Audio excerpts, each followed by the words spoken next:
Is photography halal? Taking pictures of your family and friends. What is your opinion? Photography is an issue of dispute among scholars. The majority of scholars 10 or 15 years ago, the majority say it's haram. Why? Because we have texts from the prophetic saying that those who take drawings, al-musawwirun, in Arabic, al-musawwir, the gentleman here behind the camera, in Arabic, what is his job? In his ID, it's called al-musawwir. So the Prophet said, al-musawwir is the most severely punished on the Day of Judgment. I apologize, but this is the hadith. What do you want me to do? Don't turn it off now. Wait until I finish my answer. So, the word itself, al-musawwir, al-musawwirun, has a meaning. At the time of the Prophet ﷺ, they did not have any photography. Did they? No. What they had was drawings and sculpturing. So, the majority of scholars say that drawing is totally prohibited. All scholars say that sculptures of living creatures, a horse, a human being, a president, etc., it's all totally prohibited. When photography came into the scene, the majority of scholars said, what's your job title? Musawwir. This is taswir, haram. And they did not look into it a little bit thoroughly because it was something that was new to them. Until they started looking into it, whether it fits the criteria or not. So, if you look at the hadith, أشد الناس عذابا المصورون ومن أظلم, in the hadith al-Qudsi, ممن ذهب يخلق كخلقي. Allah says, who is more wrong other than those who go to create like my creation? So if I draw a portrait of Brother Muhammad, it's not going to be a good one, but it's a portrait. Is it mimicking Allah's creation? Yes. So I fall under the category. But if I take a photograph of him and I show you the photograph, who's this? Wow, mashallah, your picture is very good. What? Nobody says this. This is him. If I have a book, a checkbook, and I sign a checkbook, and you take the check and you Xerox it, you make a photocopy of it, and you bring me the photocopy and the original, and you tell me about the photocopy, whose signature is this? MashaAllah, ya, this looks like mine. Subhanallah. No, I would say this is mine. If I look in the mirror and I see my reflection in the mirror, and I say, MashaAllah, wallahi, this mirror is good. This is me. This is the creation of Allah Azza wa Jal. Therefore, scholars said, photography is not mimicking the creation of Allah. This is the creation of Allah.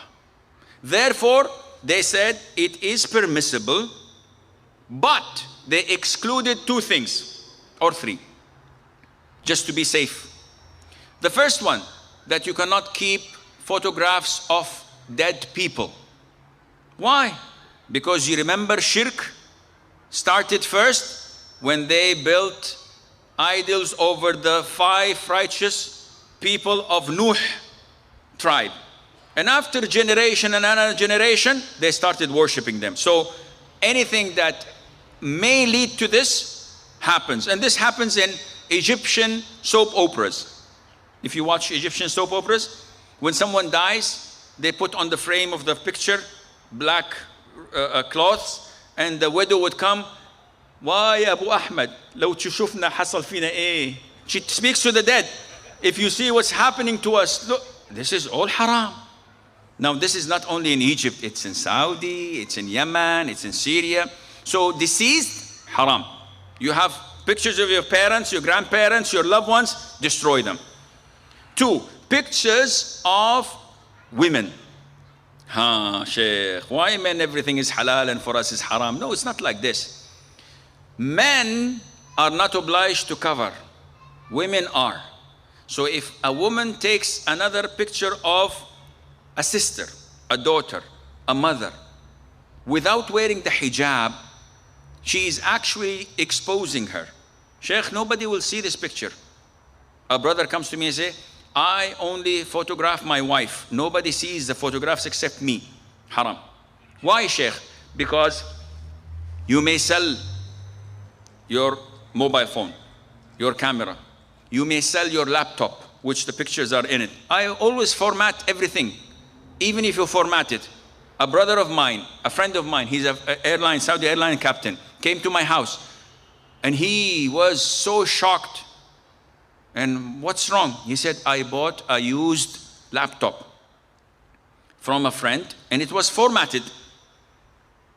Zero, nothing.